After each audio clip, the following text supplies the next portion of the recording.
عوامی national party کے صوبائی صدر و پارلیمانی لیڈر اصغر خان اچکزئی اور کمشنر کوئٹہ ڈویژن کے اسفند یار خان کاکڑ نے چمن کا دورہ کیا۔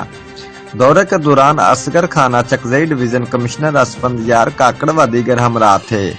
انہوں نے سب سے پہلے سپورٹس کمپلیکس کے لیے مردہ کاریز چمن میں متعین جگہ کا معائنہ کیا اور جلد ہی سپورٹس کمپلیکس پر کام شروع کرنے کا اعلان کیا۔ اس کے بعد چمن کی تاریخ کا سب سے بڑے منصوبے کا معائنہ کیا، جو بوگرا کاریز سے چمن تک پانی دینے کے لیے بچھائی گئی منصوبہ تھی۔